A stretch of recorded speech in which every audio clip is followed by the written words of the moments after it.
क्या पढ़ा रहे थे? हाँ, डीएनए रेप्लिकेशन कंप्लीट हो गया था, है ना। डीएनए रेप्लिकेशन के बाद आगे की बात क्या बताया था बताने के लिए? DNA repair, DNA damage and DNA repair.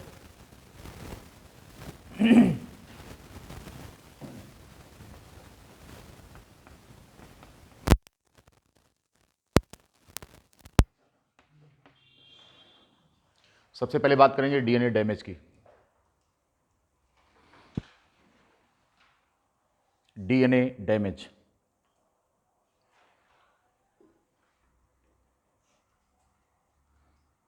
देखिए आपको पता है कि सेंट्रल डोग्मा इस पैटर्न पर काम करता है, हम लोग बात कर चुके हैं इस पर। Central dogma messenger RNA, DNA से मैसेंजर आरएनए का फॉर्मेशन बताता है और यहां से फिर प्रोटीन की बात करता है। ये हमारा सेंट्रल डोग्मा का पैटर्न है, जहां पर डीएनए से आरएनए के निर्माण की बात की जाती है और फिर उसके बाद हम प्रोटीन की बात करते हैं कि इससे प्रोटीन बनता है। ये हम आपको कई बार बता चुके हैं। यही हमारा जेनेटिक डिस्प्ले है। यूँ समझिए कि डीएनए हमारा सॉफ्टवेयर है। अगर इसमें किसी भी प्रकार का कोई भी स्ट्रक्चरल या केमिकल कोई चेंज हो रहा है तो फिर वो सेम फॉर्म में मैसेंजर आरएनए में आएगा और फिर इसके बाद ये सीधा किस में आएगा? ये आपको प्रोटीन में आएगा। और अगर डैमेज्ड डीएनए है, इसमें किसी प्रकार का अगर डैमेज हो रहा है, किसी भी तरीके का अगर एरर होता है, तो इस एरर की वजह से इस मैसेंजर आरएनए में एरर होगा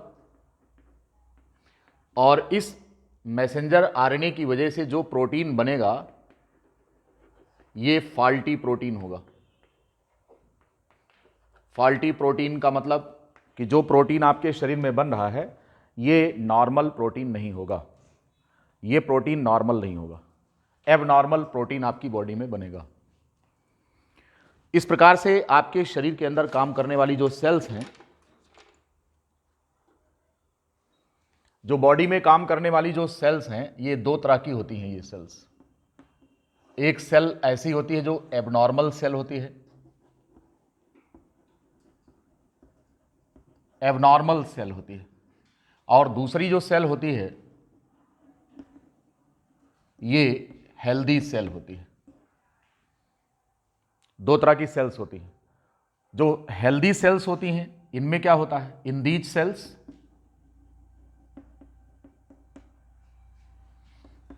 the correct proteins are formed.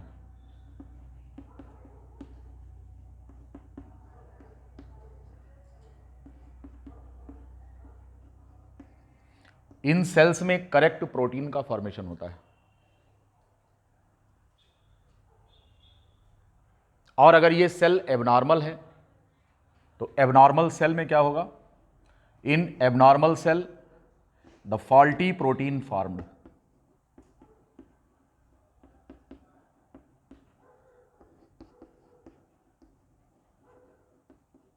अगर सेल एबनॉर्मल है तो फॉल्टी प्रोटीन्स का फॉर्मेशन होगा।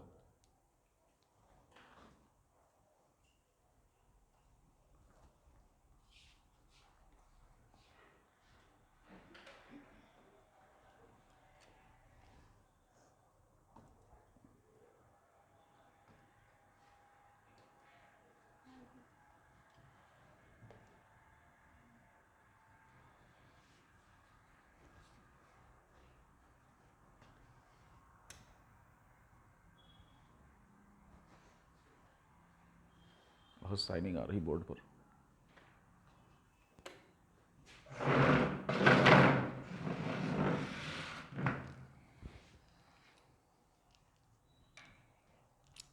लिख लिया? क्या कर रहे हैं? हमने बोला कि डीएनए सामान्य मैसेंजर आरएनए बनाएगा तो प्रोटीन सामान्य बनेगा, और अगर डीएनए डैमेज्ड है, एरर है इसमें, तो फिर मैसेंजर आरएनए जो होगा वो भी इनकरेक्ट मैसेंजर आरएनए बनेगा। इससे फिर इनकरेक्ट प्रोटीन या फॉल्टी प्रोटीन आपकी बॉडी में बनेंगे।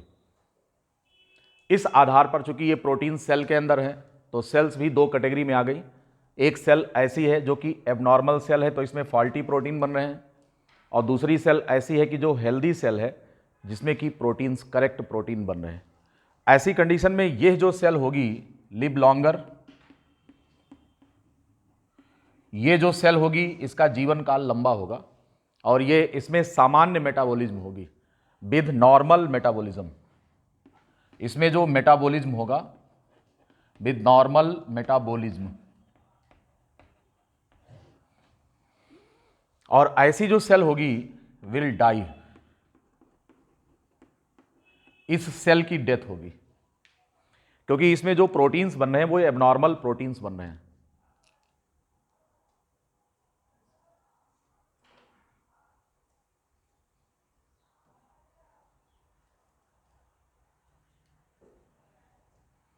अब हमारे शरीर के अंदर दो तरह की सेल्स होती हैं, एक ऐसी हैं जिनमें पावर ऑफ डिवीजन है और दूसरी ऐसी हैं जिनमें पावर ऑफ डिवीजन नहीं है। जिनमें पावर ऑफ डिवीजन नहीं है that have specific life span. जिनमें पावर ऑफ डिवीजन नहीं है वो एक निश्चित समय तक जिंदा रहती हैं, उसके बाद डेथ हो जाती है। उनकी कोई प्रोजेनी हमारी बॉडी में नहीं होती। अगर मान लो कि ये सेल फॉल्टी सेल है जिसमें कि गड़बड़ प्रोटीन बन रहा है, वो किसी ऑर्गेन में है और उसका लाइफ स्पैन उस सेल का कम है, तो ये जो डिफेक्ट है वो उसी सेल के अंदर रहेगा और उसी के साथ समाप्त हो जाएगा। इस प्रकार से जो इनकरेक्ट सेल्स होती हैं या ट्रांसफॉर्म्ड सेल्स होती हैं, अगर ये ट्रांसफॉर्मेशन उन्हीं तक सीमित रहे और चूंकि उनका लाइफ स्पैन भी कम है तो इसका इम्पैक्ट ज़्यादा हमारे शरीर के ऊपर नहीं पड़ता है। लेकिन दूसरी ऐसी सेल्स हैं जिनका जीवन काल लंबा है या फिर जो अपनी प्रोजेनी छोड़ देती हैं। बात को समझिए, एक सेल ऐसी है कि जिसमें उसका जीन जो है वो डैमेज हो गया है, इसलिए हुआ क्योंकि डीएनए में डैमेज हुआ है। अब डीएनए में डैमेज हुआ है तो मैसेंजर आरएनए डैमेज्ड होगा, damaged messenger RNA faulty protein बनाएगा, तो फिर वो नॉर्मल मेटाबॉलिज्म नहीं शो कर सकती। अगर वो नॉर्मल मेटाबॉलिज्म शो नहीं कर रही हैं तो sooner or later these have to die, इनको नष्ट हो जाना है। अब अगर इसमें वो सेल जो कि इनकरेक्ट सेल है, अगर ये डिवाइडिंग सेल नहीं है तो जो इसमें जेनेटिक डिसऑर्डर आया है ये अपनी अन्य किसी प्रोजेनी में नहीं देगी। बात को समझिए, ये जो सेल है जो एबनॉर्मल सेल है, इसके दो केस हो सकते हैं। इसमें पहला केस ये है कि cell does not have the ability to divide.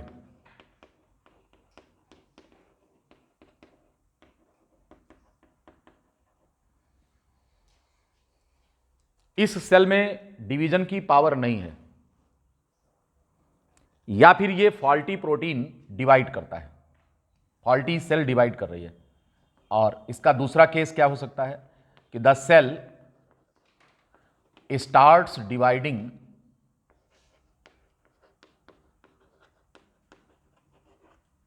Fastly. दो केस है। पहला केस ये है कि इस सेल में डिवीजन की पावर नहीं है और अगर कोई जेनेटिक इनकरेक्टनेस इसमें है और फॉल्टी प्रोटीन बन गया है तो वो इसी के साथ दफन हो जाएगा, because this cell dies very soon and also not dividing to leave any progeny. तो जो इसमें डिस्टर्बेंस पैदा हुआ है वो इसी के साथ समाप्त हो जाएगा क्योंकि इसकी कोई भी प्रोजेनी सेल हमारी बॉडी में लेफ्ट नहीं हो रही, तो इसी के साथ ये सिस्टम समाप्त हो जाएगा। जो दूसरी सेल है the cell starts dividing fastly. अब इसमें अगर हम देखें तो यह सेल या तो लोकल ऑर्गेन में ही रहेगी जहां पर है, तो मे बी नॉन मैलिग्नेंट,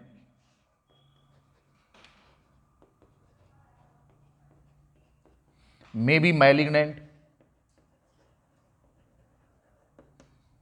अगर मैलिग्नेंट है तो ये क्या करेगी, शो मेटास्टेसिस।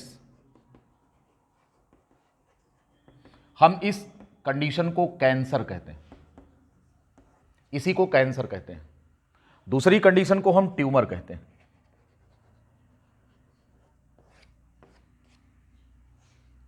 एक कंडीशन कैंसर की है और दूसरी कंडीशन कौन सी है, ट्यूमर की है।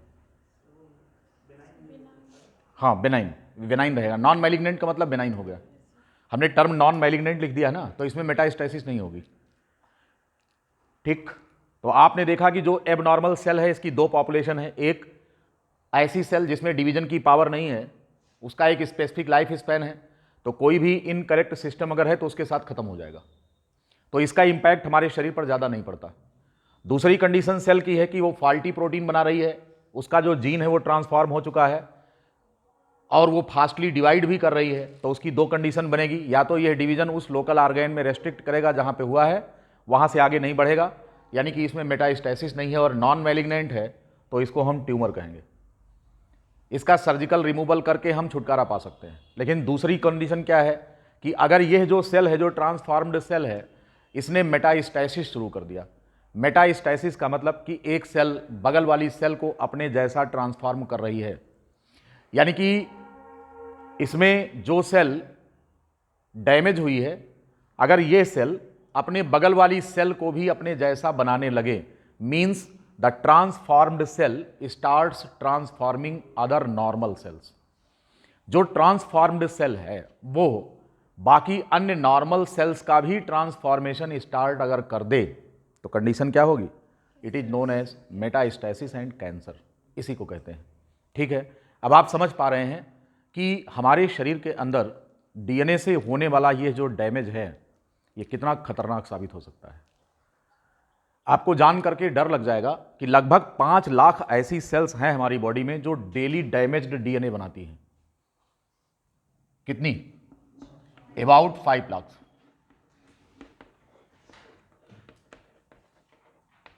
Sales per day form faulty proteins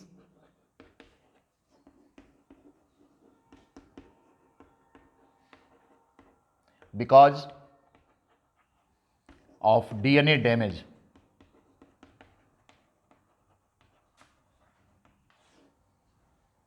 शरीर में ऑन एन एवरेज लगभग 5 लाख के आसपास सेल्स हैं जो कि फॉल्टी प्रोटीन इसलिए बना रही हैं क्योंकि इनका जो डीएनए है वो डैमेज हो चुका है। आपको सुनकर डर लगेगा कि what is happening inside our body. We are just sitting on बारूद, बारूद के ढेर पर बैठे हुए हम लोग, गन पाउडर पे बैठे हैं, पता नहीं कब ब्लास्ट हो जाए। आपके शरीर की कोई भी सेल कभी भी आवारा हो सकती है। आवारा समझते हैं? वैगोरेंट इंग्लिश में कहते हैं। आवारा का मतलब जिसका जेनेटिक सिस्टम अपने कंट्रोल में ना रहे, जो किसी के कहने में ना हो, बिल्कुल हमारे शरीर का हिस्सा नहीं रहना चाहती है वो, मतलब कि वो हमारे लिए वफादार नहीं है। ऐसी सेल, हाँ, form faulty protein, FAULTI, faulty protein. Faulty protein का मतलब जो फॉल्ट हो गई है जिसमें, उसकी वजह से प्रोटीन सही नहीं बन रहा है।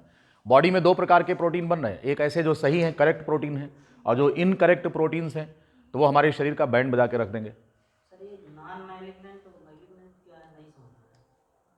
हमने कहा कि नॉन मैलिग्नेंट ऐसे ये ट्यूमर्स होते हैं जो जहाँ पर ये विशेष प्रकार की गांठें होती हैं, जहाँ हैं बस वहीं तक रहती हैं, उसके आगे उनका प्रसार नहीं होता।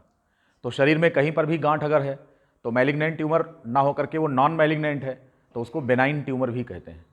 तो ये जहाँ जिस जगह पर है, इससे आगे उसकी ग्रोथ शरीर के अन्य हिस्से में नहीं होगी, तो इसको नॉन मैलिग्नेंट कहते हैं। मैलिग्नेंसी वो होती है कि जिसमें एक सेल अपने बगल वाली सेल को भी सिखाने लगे,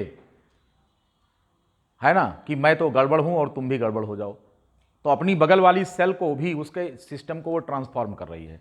डीएनए को ट्रांसफॉर्म कर रहा है, तो बगल वाली सेल में भी वही प्रॉपर्टी आ जाएगी जो यहां पर ट्यूमर वाली सेल में थी। तो पता लगेगा कि अब इनमें स्टार्ट हो जाएगी मेटास्टेसिस। ये सेल्स उस अपने लोकल ऑर्गेन से निकलकर आपके ब्लड सर्कुलेशन का हिस्सा हो जाएंगी और फिर पूरे शरीर में दौड़ने लगेंगी। जब ये आपके ब्लड सर्कुलेशन का हिस्सा होकर ये पूरे शरीर में दौड़ेंगी, तो ये जहाँ जहाँ जाएंगी, ये सेल्स वहाँ पर वहीं गुल खिलाएंगी, जो इनकी आदत है। तो अपने बगल वाली सेल को भी कह देती हैं, देख मैं तो दुष्ट हो गई, अब तू भी हो जा करप्ट। तो जब आवारा गर्दी पर एक सेल उतारू होती है तो अपनी जैसी कई आवारा कोशिकाएं बना देती है बॉडी में। आवारा का मतलब सीधा ये हो गया कि जो कंट्रोल में ना हो किसी के। तो ये सेल्स जो है वो जेनेटिकली ट्रांसफॉर्म्ड सेल्स होती हैं, जहाँ जहाँ जाएंगी वहाँ वहाँ वही फॉल्टी प्रोटीन बनाएंगी। ठीक है ना, समझ गए? नॉन मैलिग्नेंट और मैलिग्नेंट क्या है? मेटास्टेसिस का मतलब कि जो गांठ बनी है उसमें से सेल निकलकर ब्लड सर्कुलेशन में आ गई और पूरे शरीर में फैल रही है, तो जहाँ जहाँ जा रही हैं गांठें वहीं पर बन रही हैं, राइट। अब ये सारा काम किसकी वजह से हो रहा है? क्योंकि आपको मालूम है कि सेल का इंटरनल सिस्टम जो है वो किसके नियंत्रण में है? डीएनए के। और हमने क्या कर दिया है, डीएनए में उसको डैमेज कर दिया है, डीएनए में चेंज कर दिया है। तो इस डीएनए को चेंज होने की वजह से मैसेंजर आरएनए गड़बड़ बन रहा है। मैसेंजर आरएनए गड़बड़ तो पूरा सेंट्रल डोग्मा ही क्या हो गया, करप्ट हो गया। तो आपके शरीर के अंदर गंदे प्रोटीन बनने लगेंगे। ये काम तो रोज होता है लगभग 5 लाख कोशिकाओं में। आपके शरीर में पर डे 5 लाख कोशिकाएं ऐसी होती हैं जिनके डीएनए में डैमेज होता रहता है। लेकिन मजाल है कि कोई सेल जरा भी इधर उधर हो, क्योंकि ये जो डैमेज होते हैं per day these are corrected, means the rate of damage equals to rate of repair. ये होता है। अब बात को समझिए, ये सब मिटा देंगे हम।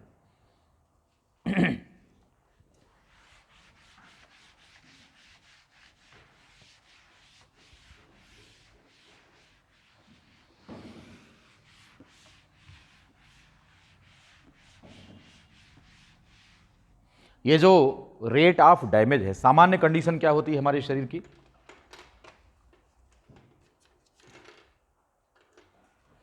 हमारे शरीर की जो सामान्य कंडीशन है वो ये है, नॉर्मल कंडीशन। नॉर्मल कंडीशन ये कह रहा है कि जब सेल के अंदर रेट ऑफ डीएनए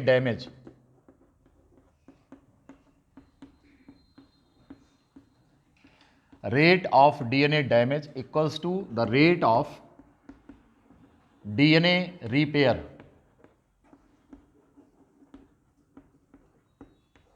ये ऐसी कंडीशन है कि जहां पर डीएनए का जो डैमेज हो रहा है, तो जितना डैमेज हुआ है हमने उसको उसी रेट से क्या कर दिया, उसको रिपेयर कर दिया। ऐसी कंडीशन में सेल में किसी प्रकार की कोई गड़बड़ी नहीं होगी। हम सभी लोगों के शरीर में लगभग यही काम हो रहा है, लगभग क्या एग्जैक्टली यही हो रहा है कि जो भी डैमेज हो रहा है उसको वेरी सून इमीडिएट इफेक्ट से क्या कर दिया जाता है, उसको हम करेक्ट कर देते हैं। तो हमारी सेल में किसी प्रकार की कोई गड़बड़ी नहीं होती है और हमारी सेल के अंदर का जो एटमॉस्फेयर होता है वो वेल डिसिप्लिन्ड हो जाता है, एकदम डिसिप्लिन में रहता है, किसी प्रकार की कोई गड़बड़ी नहीं होती। ठीक। लेकिन अगर ये कंडीशन इस प्रकार का हो जाए कि जो डैमेज है, if the rate of damage, अगर हम बात करें कि इफ रेट ऑफ डैमेज ये एक्सीड कर जाए किसको, द रेट ऑफ रिपेयर को,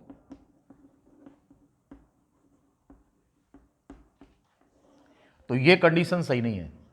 फिर ऐसे में क्या होगा, सेल एबनॉर्मल हो जाएगी।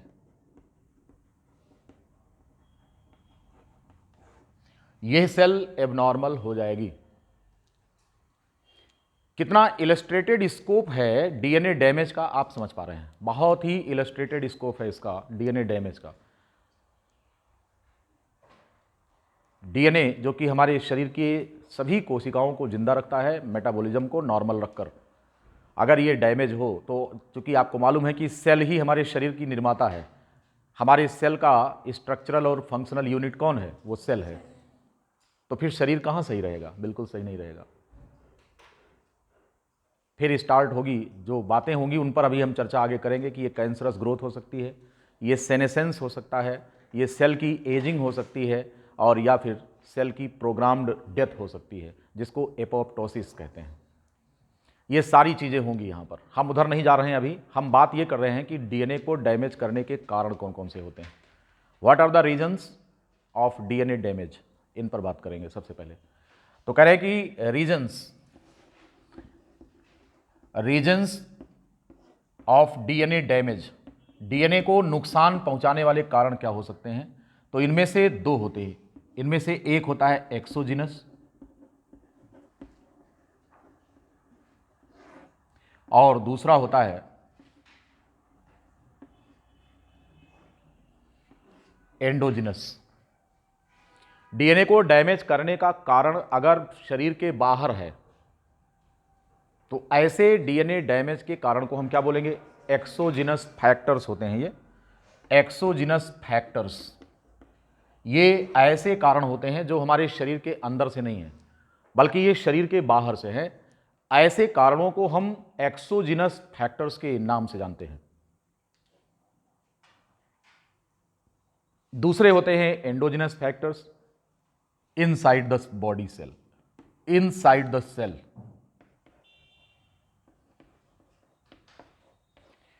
अगर कोई डैमेज का फैक्टर हमारे सेल के अंदर ही बैठा है तो हम इसको एंडोजिनस कहेंगे, और अगर ये फैक्टर बाहरी कारण है तो इसको हम एक्सोजिनस कहेंगे, राइट। अब ये जो बाहरी कारण हैं इस डीएनए को डैमेज करने के, जो एक्सोजिनस फैक्टर्स हैं, वो कौन कौन से होते हैं? तो इनमें बेसिकली फिजिकल म्यूटेशंस होते हैं। दूसरे कौन होते हैं? केमिकल म्यूटेशंस होते हैं। Physical mutations and chemical mutations होते हैं। जरा जानिए उनके बारे में क्या है। फिजिकल एंड केमिकल म्यूटेशंस, जो एक्सोजिनस फैक्टर्स हैं यहां पे, वो कौन कौन हैं? ये फिजिकल और केमिकल म्यूटेशंस होते हैं।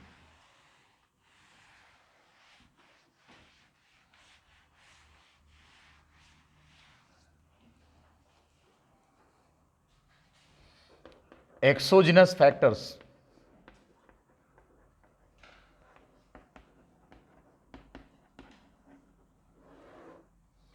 Exogenous factors, you can on switch, fan on कर सकते हैं, कुछ लाइटें बंद कर दो, बस थोड़ी सी बंद कर दो, और ज़्यादा कर दिया बंद, हाँ, और थोड़ा, हाँ बस ठीक है। एक्सोजिनस फैक्टर्स, आप देख पा रहे हैं कि ये जो एक्सोजिनस फैक्टर्स हैं इनको बेसिकली हम डिवाइड कर रहे हैं फिजिकल म्यूटेशन में और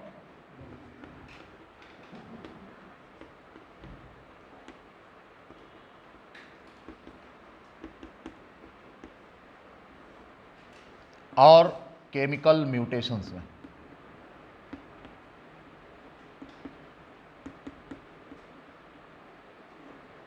physical mutations and chemical mutations, इनमें से ये जो फिजिकल म्यूटेशंस हैं basically these are called as radiations.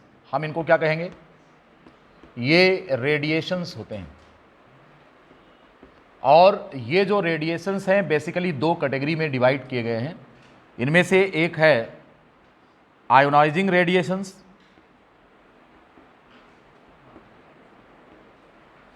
Ionizing radiations,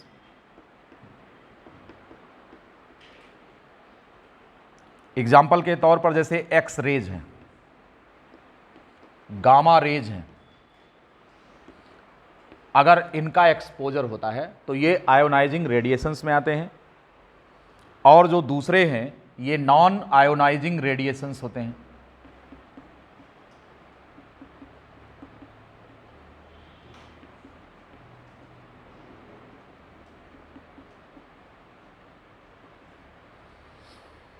ये नॉन आयोनाइजिंग रेडिएशंस होते हैं।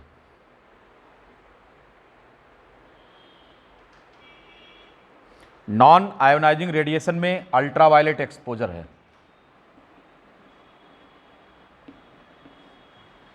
इस तरह से जो फिजिकल म्यूटेशंस हैं उनको हम रेडिएशंस कहते हैं, and these fall in two categories, ionizing radiations and non ionizing radiations. Ionizing radiations में एक्स रेज एक्सपोजर होता है और गामा रेज होती हैं, और नॉन आयोनाइजिंग रेडिएशंस में अल्ट्रावायलेट रेज होती हैं। जैसा कि इनके नेचर में डिफरेंस है, बिल्कुल ठीक उसी प्रकार से इनके द्वारा किया गया जो डैमेज होता है उसके नेचर में भी उसी तरह का अंतर आपको देखने को मिलेगा। यानी कि जो काम अल्ट्रावायलेट रेज करती है उससे बिल्कुल अलग एक्स रेज और गामा रेज करती हैं, right.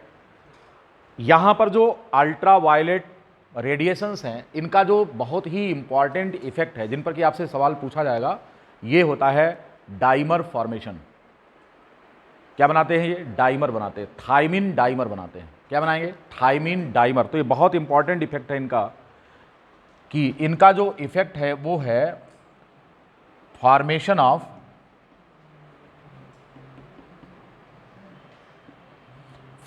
Of thymine dimer. Thymine की थाइमीन से लिंकिंग करा देते हैं।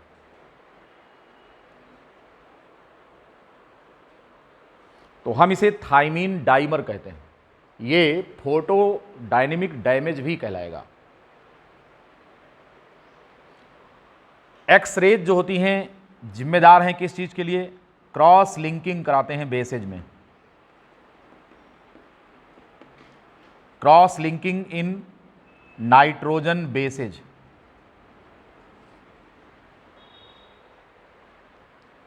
और जो अल्ट्रा वायलेट रेडिएशंस होते हैं ये क्या हैं? ये नॉन आयोनाइजिंग रेडिएशंस हैं और इनकी वजह से सबसे इम्पॉर्टेंट काम यहाँ पर हो रहा है और वो है थायमीन डाइमर का बनना। ये सवाल बहुत इंपॉर्टेंट है, ये पूछेंगे आपसे कि अल्ट्रावायलेट किरणों का प्रभाव। आपको मालूम है कि ये अल्ट्रावायलेट रेज सूरज की रोशनी में है, तो सोलर रेडिएशंस का एक्सपोजर आपकी स्किन को अगर होगा तो ये थायमीन डाइमर करते हैं। अल्ट्रावायलेट एक्सपोजर से संबंधित एक सबसे इंपॉर्टेंट जो बीमारी है उसका नाम है जीरोडर्मा पिगमेंटोसम। इससे होने वाली जो स्किन डिसीज है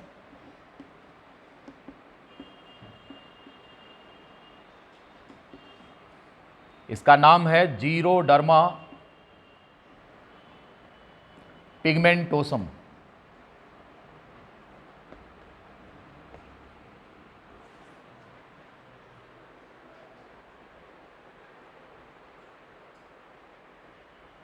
जीरो मीन्स होता है शुष्क, ड्राई, डर्मा माने स्किन, तो हमारी स्किन काफ़ी ड्राई हो जाती है, खुरदरी हो जाती है, रफ सरफेस होता है इसका। इसको टोड स्किन डिसीज भी कहते हैं। It is also known as toad skin disease. जैसे टोड आपने देखा होगा ना एम्फीबियंस में, तो स्किन उसकी थोड़ा रफ होती, खुरदरी होती है, ड्राई होती है, बिल्कुल ठीक उस प्रकार का होगा ये, तो टोड स्किन डिसऑर्डर कहेंगे इसको। क्रॉस लिंकिंग के ढेर सारे इफेक्ट्स हैं, जैसे फैंकोनी एनीमिया है, FA, लेकिन वो सब नहीं पूछे जाएंगे, इस डिसीज के बारे में आपसे पूछेंगे। जीरोडर्मा पिगमेंटोसम ये क्या चीज़ है? It is because of ultraviolet exposure.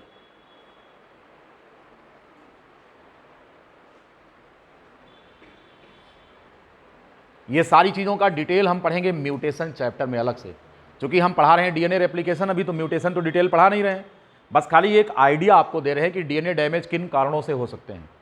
दूसरा जो यहाँ पर केमिकल फैक्टर्स जिम्मेदार हैं, केमिकल म्यूटेशंस, तो यहाँ पर कुछ खास प्रकार के केमिकल्स होते हैं जिनका एक्सपोजर आपकी बॉडी को होता है, तो इस तरीके से ये डीएनए में चेंज कराने वाले केमिकल्स होते हैं और इनमें से कुछ डीएमिनेटिंग एजेंट्स होते हैं।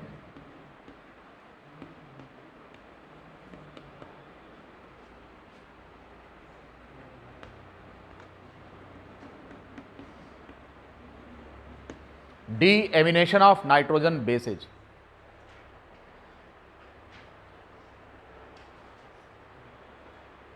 अब इनकी वजह से नाइट्रोजन बेसेज जो एडेनिन, ग्वानिन, थायमिन, साइटोसिन है, इनका जब डीएमिनेशन होता है तो नेचर चेंज हो जाता है इनका, और फिर इनका पेयरिंग बिहेवियर भी चेंज हो जाता है, तो पता लगेगा कि बेस पेयर में ही गड़बड़ी आ गई है, तो एक पर्टिकुलर बेस पेयर दूसरे से रिप्लेस हो जाता है।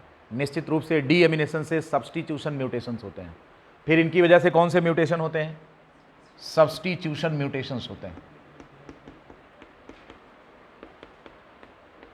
जिसमें आप पढ़ेंगे ट्रांजिशन एंड ट्रांसवर्जन। इनकी चर्चा हम आगे करेंगे आपसे जब म्यूटेशन डिटेल पढ़ाएंगे। इसके बाद अगर हम देखें तो यहां पर एल्काइलेटिंग एजेंट्स हैं,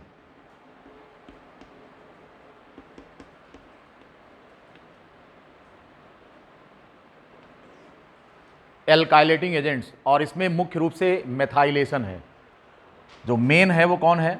मेथाइलेशन।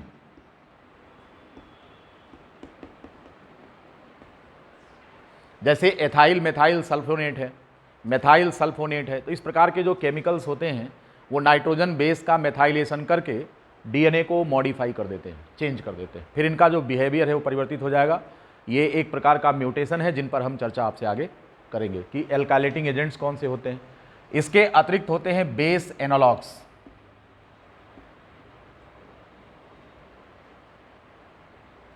बेस एनालॉग्स होते हैं, ये ऐसे नाइट्रोजन बेसेज होते हैं जिनका पेयरिंग बिहेवियर सामान्य नाइट्रोजन बेस से मैच करता है। जैसे कि 5 ब्रोमोयूरेसिल है, 5BU, ये एक ऐसा केमिकल है जो थायमीन से मैच करता है और एडेनिन से पेयर कर लेता है, क्योंकि थायमीन की पेयरिंग किससे होती है? एडेनिन से, और 5 ब्रोमोयूरेसिल थायमीन का बेस एनालॉग है। तो थायमीन ना हो और 5 ब्रोमोयूरेसिल अगर मीडियम में उपलब्ध है तो वो डीएनए में जा करके और एडेनिन से पेयर करके रॉन्ग मैसेज देगा, तो ये भी एक प्रकार का डीएनए का डैमेज है, तो जिसका इफेक्ट आपको दिखेगा। तो ये तमाम ऐसे कारण हैं जो कि केमिकल म्यूटेशंस में हम इनको डील करेंगे। बात समझ में आ गई? तो ये तो हो गए इनके कारणों पर जब हम गए कि एक्सोजिनस जो हैं, ये एक्सोजिनस काज हैं physical mutations and chemical mutations, और इन सभी पर हम चर्चा डिटेल करेंगे। बात समझ में आ गई? अब बात करेंगे एंडोजिनस म्यूटेशन में रेप्लिकेशन के दौरान कुछ चेंजेज हो जाते हैं और हम उन्हें कॉपी एरर म्यूटेशन कहते हैं। क्या कहते हैं? कॉपी एरर म्यूटेशन कहते हैं। ये सारा मिटा देंगे। एंडोजिनस म्यूटेशन सामान्य तौर पर डीएनए रेप्लिकेशन के दौरान एराइज करते हैं।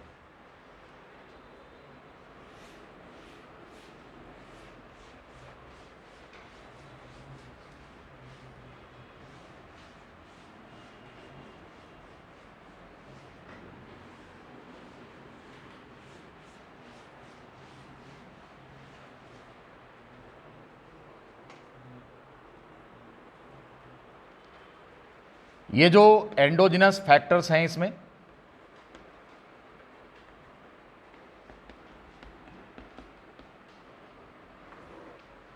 ये इंटरनल काज होते हैं,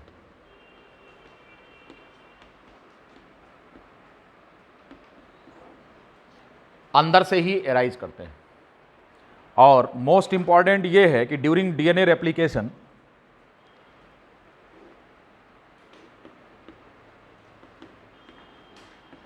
during the process of DNA replication,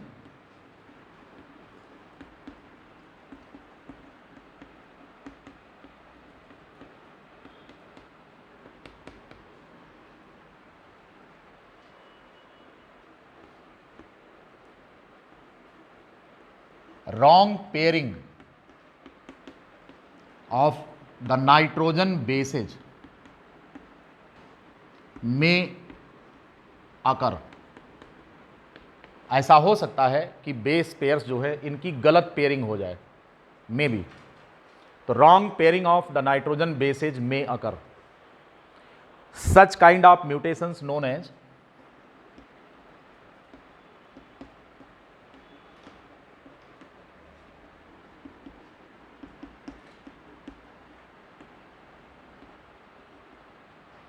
ऐसे म्यूटेशंस को हम कॉपी एरर म्यूटेशन कहते हैं।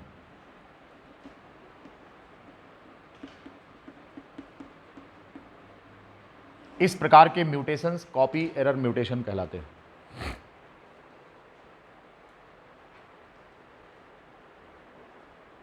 ऐसे म्यूटेशंस जो डीएनए रेप्लिकेशन के समय एराइज करते हैं।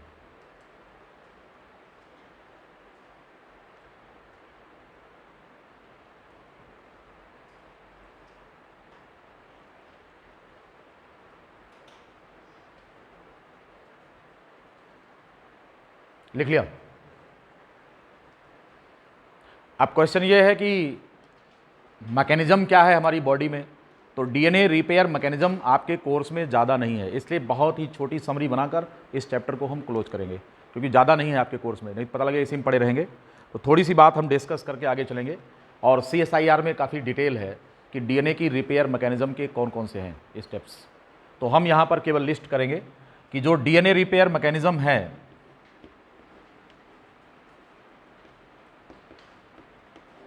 अगर हम बात करें तो इसमें ये होते हैं। एक तो डायरेक्ट रिपेयर होता है, ये डायरेक्ट रिपेयर मैकेनिज्म होता है reversal of the effect.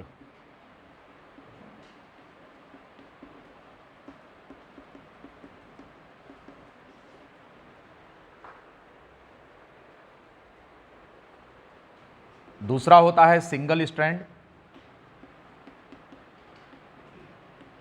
Repair, और तीसरा होता है डबल स्ट्रैंड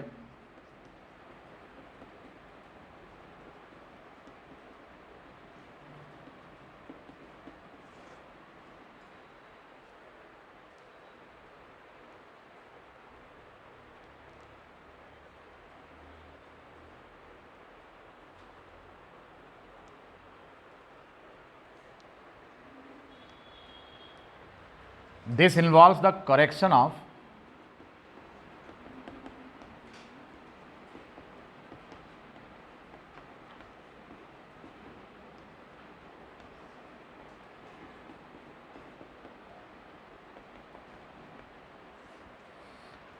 जो डायरेक्ट रिपेयर होता है इसको रिवर्सल भी कहते हैं। यहां पर क्या हो रहा है कि अगर कोई, अब इसमें देखिए दो चीज हमने लिखा है कि करेक्शन हम या तो सिंगल नाइट्रोजन बेस का करते हैं, जैसे नाइट्रोजन बेस में क्या हो गया है, डीएमिनेशन हो गया सपोज दैट, तो हम उस चीज को करेक्ट करेंगे उसका एमिनेशन करके। अगर डीएमिनेशन हुआ तो क्या कर देंगे, एमिनेशन करेंगे। और या फिर हम न्यूक्लियोटाइड की रिपेयरिंग करते हैं, तो न्यूक्लियोटाइड में 3 कंपोनेंट आ जाते हैं, केवल नाइट्रोजन बेस नहीं होता, उसमें पेंटोज शुगर होता है और फॉस्फेट होता है, तो पूरा। तो जब भी हम बात करें, अगर हम रिपेयर कर रहे हैं इस पूरे सिस्टम का, अगर इसका रिपेयर कर रहे हैं तो ये तो न्यूक्लियोटाइड है, और या फिर एक नाइट्रोजन बेस की ही रिपेयरिंग कर रहे हैं, तो ये इसको हम बोलते हैं डायरेक्ट रिपेयर, जिसमें हम सिंगल नाइट्रोजन बेस को करेक्ट कर देते हैं या फिर उससे बनने वाले न्यूक्लियोटाइड की रिपेयरिंग करते हैं। इसको हम डायरेक्ट कहते हैं रिपेयर। ये एक प्रकार का रिवर्सल ऑफ द इफेक्ट होता है, विद इमीडिएट इफेक्ट हम इसको करेक्ट कर देते हैं, और ये होता रहता है और पता नहीं चलता। प्रूफ रीडिंग में ये हो जाता है काम। किसमें होता है ये, प्रूफ रीडिंग में होता है। इसकी मैकेनिज्म डिटेल आपके कोर्स में नहीं है, 4 स्टेप इसमें होते हैं। पहले उसको आइडेंटिफाई करते हैं कि किस प्रकार का करेक्शन होना चाहिए, और फिर उसके बाद उस फॉल्टी नाइट्रोजन बेस को रिपेयर करके फिर उसको दूसरी जगह या तो उसको हटा देते हैं या उसकी जगह दूसरा लाके लॉन्च करते हैं, या उसी को करेक्ट करते हैं। और फिर उसके बाद जहाँ पर बेस पेयर की वजह से बॉन्ड कटा है उसकी एनीलिंग यानी लिगेशन करके उसको हम करेक्ट कर देते हैं। तो ये जो काम होता है ये डीएनए पॉलीमरेज फर्स्ट के लेवल पर अपने आप हो जाता है प्रोकैरियोट्स में, और यूकैरियोट्स में मैंने आपको बताया था कि अल्फा का काम होता है। ठीक है, तो इस प्रकार से ये सारी चीज़ें हो रही हैं, उनको डिटेल में हमें जाना नहीं है। दूसरे नंबर का अगर हम बात करें कि सिंगल स्ट्रैंड रिपेयर, अगर ये फॉल्ट केवल एक स्ट्रैंड में आया है, सामान्य तौर पर ये न्यू स्ट्रैंड में आता है, कभी ओल्ड स्ट्रैंड में नहीं आता। क्यों? क्योंकि पुराना तो ऑलरेडी है, बनना किसको है, बनना किसको है, नए वाले को। तो फॉल्ट किस में आएगी, नए वाले में आएगी। तो ये करेक्शन नए वाले में हो जाता है। किस में होता है, नए वाले में। तो जो सिंगल स्ट्रैंड होता है, this involves always new strand, because old strand in general is not faulty. Old जो स्ट्रैंड होता है, जो टेम्पलेट होता है, उसमें गड़बड़ी कहीं नहीं होती। जो नया स्ट्रैंड बन रहा होता है गड़बड़ी अरे भाई जो पुराना मकान बना है उसमें क्या मॉडिफिकेशन होगा, वो तो आप बना चुके हैं। जो नया बना रहे हैं उसी में गड़बड़ी हो सकती है बनाते समय। तो इस प्रकार के जो सिस्टम्स होते हैं ये किस में चेंज होते हैं, change is done in new strand. Replication के समय जो बन रहा है new strand, not the template.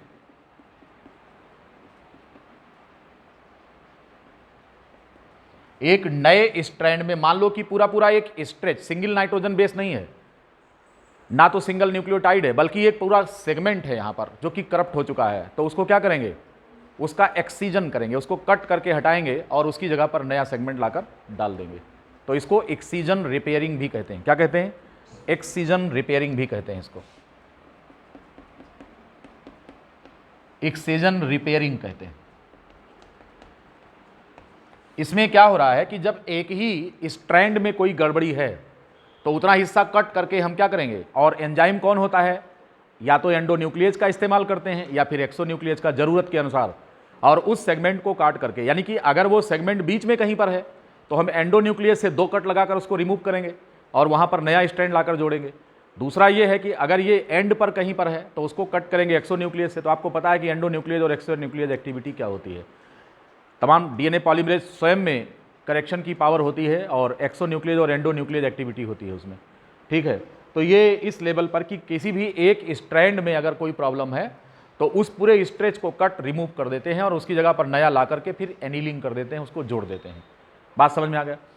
ये कह रहे हैं कि डबल स्ट्रैंड रिपेयरिंग, यहां पर क्या होता है, ये मिसमैच रिपेयरिंग होती है। कौन सी रिपेयरिंग होती है, ये मिसमैच रिपेयरिंग होती है। आपको मालूम है कि जब मैचिंग की बात आएगी, मिसमैच रिपेयरिंग, तो आपको पता है कि जब कभी भी मैचिंग की बात होगी तो दोनों स्ट्रैंड इन्वॉल्व होंगे। रॉन्ग पेयरिंग हो जाती है कभी कभी, या क्रॉस लिंकिंग हो जाती है। अभी इसके पहले हमने आपको बताया क्रॉस लिंकिंग इस प्रकार से, अपने सामने के नाइट्रोजन बेस से नहीं दूसरे से क्रॉस लिंक कर ले रहा है, और क्रॉस लिंकेज एक्सरेज की वजह से होता है। तो इस प्रकार के जो रिपेयर्स होते हैं वो किस आधार पर हो रहे हैं, उनको हम कहते हैं मिसमैच रिपेयरिंग। तो जो मैचिंग इनकरेक्ट हुई है उसकी करेक्ट मैचिंग करा करके इसको हम रिपेयर कर देते हैं, राइट। तो इस तरह से 3 प्रकार के रिपेयर मैकेनिज्म होती है, एक डायरेक्ट होती है, दूसरी सिंगल स्टैंड होती है और तीसरी डबल स्टैंड रिपेयरिंग होती है। और इनमें क्या क्या काम होता है सब हमने आपको बता दिया है, और इसके साथ आपका डीएनए रेप्लिकेशन का ये चैप्टर पूरी तरह से कंप्लीट हो गया है, राइट।